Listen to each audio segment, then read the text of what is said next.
పెద్దలకి అలాగే మన రాష్ట్ర భవిష్యత్ అయినటువంటి యువతీ యువకులందరికీ మన భవిష్యత్తుని ఆయన భుజాల మీద వేసుకొని ముందుకు తీసుకెళ్తున్న యువగల సారథి మన నారా లోకేష్ అన్న గారికి నా హృదయపూర్వకమైనటువంటి నమస్కారాలు అన్న. థ్యాంక్ యూ తమ్ముడు.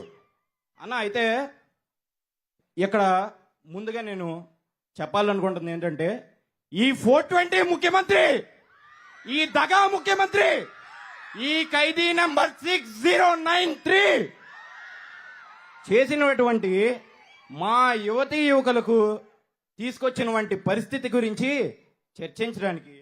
చర్చించడానికి 5 నిమిషాలు కాదు కదా, 5 గంటలైనా సరిపోయినటువంటి పరిస్థితి ఈరోజు నెలకొంది.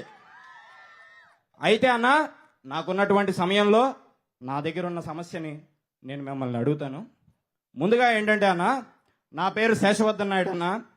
నేను బెంగళూరు అమెజాన్ అనే ఒక ఎంఎన్సీలో ఒక ఐటీ జాబ్ చేస్తూ ఉన్నాను. అయితే నేను నా ఆఫీసులో ఉన్నటువంటి ఒక తరుణంలో నలుగురు నా కొలీగ్స్, ఒకరిది కేరళ, ఒకరిది తమిళనాడు, ఒకరిది తెలంగాణ, ఒకరిది తెలంగాణ, నేను.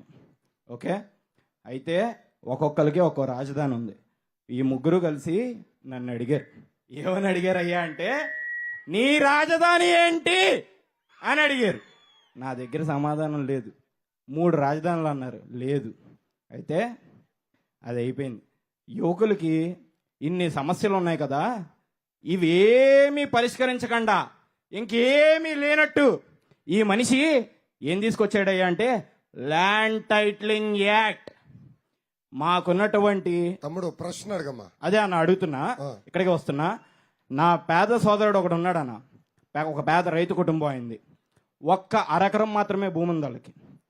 ఆ అరెకరం భూమి కూడా లేకపోతే వాళ్ళ జీవితం ఏమవుద్ది అనేటువంటి ఒక కంగారుతో గుండె పట్టుకొని వాళ్ళ కుటుంబం మొత్తం దిగ్భ్రాంతికి గురై ఉన్నారన్న. వాళ్ళ పరిస్థితి ఏంటి? మా భూములకు రక్షణ ఉందా లేదా, మా భూములు సేఫా కాదా అని నా క్వశ్చన్ అన్న. పొరపాటున మళ్ళీ ఇంకొక అవకాశం ఈ ప్రభుత్వానికి ఇస్తే, నేను మీ బిడ్డని కదా, మీ భూమి నాదని లాక్కుంటాడు. డౌట్ వద్దు. అందుకే ఎక్కడికి వెళ్ళినా మీ బిడ్డని అంటున్నాడు. రేపు చెప్తాడు తల్లి, మీ బిడ్డని కదా, మీ భూమి నాది అంటాడు తల్లి. చంద్రబాబు నాయుడు గారు చాలా స్పష్టంగా చెప్పారు. తెలుగుదేశం, జనసేన, భారతీయ జనతా పార్టీ ప్రభుత్వం ఏర్పడిన 2వ సంతకం ల్యాండ్ టైటిలింగ్ యాక్ట్ రద్దు చేసే సంతకం. పాత విధానం తీసుకొస్తాం. పట్టాలపైన జగన్మోహన్ రెడ్డి ఫోటో ఉండదు. గతంలో ఎట్లయితే భూ హక్కులు కల్పించామో ఆ విధానమే అమలు చేసే బాధ్యత మన ప్రభుత్వం తీసుకుంటుంది. తమ్ముడు, ఒకే రాష్ట్రం, ఒకే రాజధాని, జై అమరావతి. Next question.